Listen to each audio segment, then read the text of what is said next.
Hello दोस्तों, कैसे हैं आप लोग? उम्मीद करता हूँ कि अच्छे होंगे। आज मैं आप लोगों के बीच में आया हूँ टेंडर वोट पे चर्चा करने के लिए कि आखिर टेंडर वोट क्या होता है।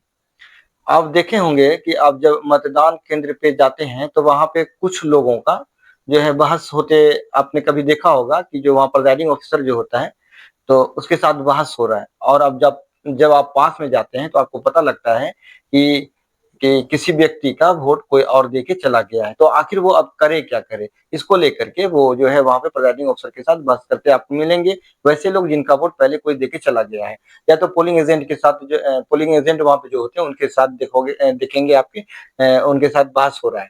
तो आखिर ये जो है इसी बात को जो है हम समझने के लिए आज आप लोगों के बीच में आए, इसी पे आज हम चर्चा करेंगे। मेरे दोस्तों, ये जो टेंडर वोट होता है, कि आखिर ये होता क्या है? तो टेंडर वोट, मान लिया कि आज वोटिंग होने वाला है और हम वोट देने के लिए अपना पहचान पत्र लेकर के, वोटर पहचान पत्र लेकर के मतदान केंद्र पे मैं वोट देने के लिए गया। मान लिया कि मैं जा रहा हूँ मतदान केंद्र पे वोट डालने के लिए, और वहां मैं जैसे ही गया तो मुझे पता लगा कि मेरा जो वोट है कोई और देके चला गया है। तो अब मैं ऐसी परिस्थिति में क्या करूंगा? अब वैसी परिस्थिति में अब जो है वहाँ का जो प्रिजाइडिंग अफसर होगा, पोलिंग एजेंट होगा, या पुलिस वाले जो भी होंगे वहाँ पे, वो मुझे वहां से भगा देंगे कि आप जाइए, आपका वोट हो चुका है। तो फिर मैं वहाँ पे जो है अड़ जाऊँगा और कहूँगा मैं तो वोट देने आया, मैं आया ही नहीं हूँ, तो आखिर मेरा वोट कौन दे के गया? जब मैं सत्य हूँ तो मैं फिर वहाँ से पीछे हटूँगा भी नहीं, मैं अपना वोट दे के आऊँगा।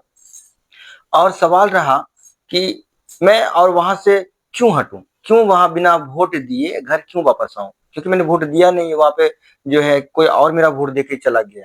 तो ऐसी परिस्थिति में जो मेरा वोट जो है, मेरा मताधिकार है, उस अधिकार को दिलाने का एक क्या कहते हैं, एक कानून है, एक प्रोविज़न है कि यदि कोई हमारा वोट अगर दे के चला गया है, तो ऐसी परिस्थिति में मतदान केंद्र पर जो वहाँ के प्रिजाइडिंग ऑफिसर होते हैं, तो एक अलग से बैलेट पेपर रखते हैं, जिसमें कि जिस तरह से ईवीएम मशीन के अंदर में सारे सभी पार्टी और सभी जो भी प्रतिनिधि हैं, उनके जो छाप होते हैं, जिस तरह से क्रम बाय क्रम, उसी तरह से एक बैलेट पेपर आपको देंगे और उस बैलेट पेपर में आपको एक मुहर लगाना है, मुहर देंगे कि आप किससे वोट देना है। उस बैलेट पेपर पे आप जो है वोट देंगे। अब वोट दे करके आप उसको इन्वेलप में मोड़ करके, फोल्ड करके इन्वेलप में डाल देंगे।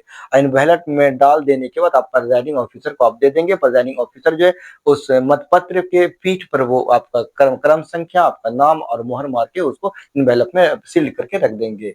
तो ये जो आपका जो मत कोई और दे के चला गया और आपको प्रिजाइडिंग ऑफिसर जो है आपको आपके देने के बाद जो आपको मत देने का अधिकार दिया और आपसे जो मत दिलवाया एक बैलेट पेपर पे मुहर के थ्रू, तो इसे कहते हैं टेंडर वोट।